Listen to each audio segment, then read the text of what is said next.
Yes, mbaniza akadde kano ku Fadi TV gimwasibye mutya muli mutya. Ngenda kubasaba musubscribinga ate munyigire kali bakita Fadi TV jabali kata mbatumireko ne Saudi Arabia, Jordan, Bahrain kusa ne mugwanga erya Oman. Nyingiro na mawuli agatambula ku social media platforms ezimu Instagram, Facebook kusa ne social media platforms ezisinga sites ezisinga ezenjawulo. Mbaniriza muli mutya mwina mwasibye mutya. Ngenda kusaba subscribing ate onyekende kali. Mawuli agatambula zino ku Instagram, mawuli ga mchana Teddy Bugingo bagoso kwita Pastor Teddy Bugingo. Jukira bali bakola deal ne Pastor Bugingo ekoti nga era kyasalawo era nga bagama Pastor Bugingo okuweera nga bana school fees. Nete Teddy Bugingo bwe yabadde akyazibuna ku lugulu ku mukuto ogwa Sanyuka TV yabadde alaga nti Pastor Bugingo tamuwa school fees w'abaana. Ebyokuweerera abaana yabivaako dda. Era etteeka lya kooti yaliisaamu amaaso. Essaawa yonna kiraga nti Teddy Bugingo owagosa okuyita Pastor Teddy ajja kusindikira musajja mukulu Pastor Rosias Bugingo Police olw'ensonga nti amateeka y'engeri gye gaali gakirambikamu abo omenya etteeka lya kooti. Wava abasinga tubaali tulowooza nti Pastor Bugingo school fees amuwaayo eri abaana. Naye Pastor Teddy byonna yakoze ki? Byonna yabyogedde kuki ku Sanyuka TV. Pastor Bugingo school fees w'abaana yagaana okukola ki? Yagaana okukola ki? Okumubawa. Kyovula Pastor Teddy Bugingo yali agaanye ne divorce. Omanyi mukazi mugezi naye yagaana divorce. Kwane kakati divorce tebagikolanga. Pastor Bugingo siye musajja omwangu, naye musajja mugezi, musajja naye muzibu nnyo. Ninga ne Pastor Teddy sigosa okuddawo n'oyisaamu amaaso. Olw'ensonga nti Pastor Teddy yakibalamu ng'alaba Pastor Bugingo bw'anaakkirizaamu divorce ebintu ebisinga ajja kakana nga tabitutte. Oba osanga Pastor Bugingo alina bakwatagana nabo baloya ab'amaanyi, abalamuzi ab'amaanyi nga Pastor Teddy tekyamutiisa. Divorce yagigaana. Wakati saa zino olaba ne kooti bye yasalawo ebya Pastor Bugingo, amateeka kooti bye yasalawo ne Pastor Bugingo abwerere ng'abaana school fees.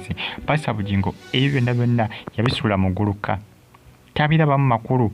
Ebyo byonna yagaana okukola ki? Okubituukiriza. Kati aba Pastor Teddy yakirowoozaamu n'agamba nti kati bwe nnakkiriza divorce ninsaninga ku paper ninzikiriza annulment okukomya obufumbo bwaffe buno eno onaambisa otya ggwe tonzigyeko buli kintu. Yagamba nedda. Oba osanga singa n'ennyumba Pastor Teddy Bugingo gy'alimu essaawa zino yandibadde yagikola ki? Yagimuddako dda. Pastor Teddy yabigaana. Weewa n'okuweerera abaana school fees nakyo kyalemwa Pastor Bugingo kikambwe nnyo. Bagita Fadi TV kitemwewunya nga Pastor Teddy akoze ki? Amusindikidde poliisi. Kubanga bambi omukazi wati nnaku gy'addayogeza olunaku olw'eggulu oli ku mukuto gwa Sanyuka TV yabadde n'ennaku etagambika.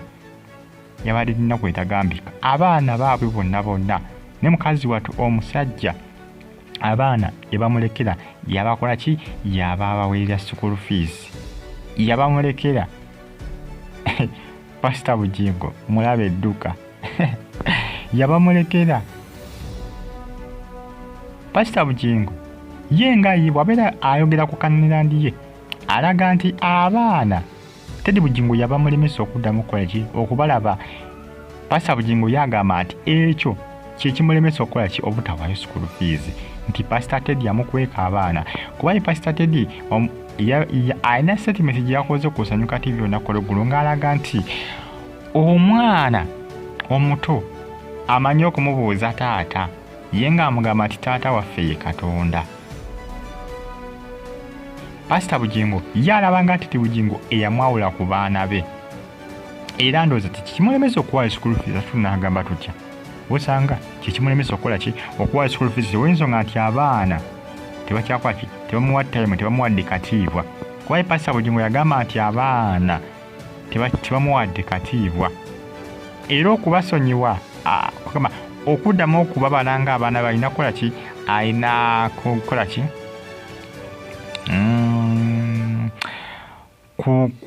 kugamba kugenda kukola kikumwetondera naye omwaka ndowooza guno nga gutandika yava n'agamba nti abaana be abasonyiye. Yakola statement ku Canan ngalaga nti abaana abasonyiye. N'ate wekibeera ng'ali saazo school fees tamuwa kiba kyewuunyisa okuba nti ate abaana yagamba yabasonyiwa. Abaana yabasonyiwa n'ate school fees lwaki tamuwaayo? Kubanga abantu abasinga baavaayo obusungu nga bungi nga batabuka nga bagamba kati abaana osonyiwa baaki? Bakola kyabo b'osonyiwa ng'oyandibadde yeetonda abasinga kyabanyiiza.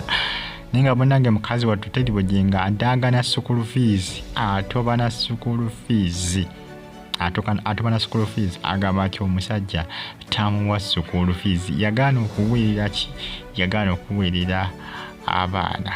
Likinga okomentinga ate osigane nga ogifollowinga Bagitafa ADTV UG. Abali e Bahrain batumireko ne mu ggwanga lya Oman mwebali nnyo okuba nga mugifollowinga. Byebyo munnange bitambatambula essaawa zino. Mbagala nyira bali Kati batumireko ne Saudi Arabia, Jordan, kosa ne Bahrain mu ggwanga erya Oman. Muli bakabi nnyo okuba nga mugifollowinga. Musubscribinga ate munyigene kale mubere bulungi amwera.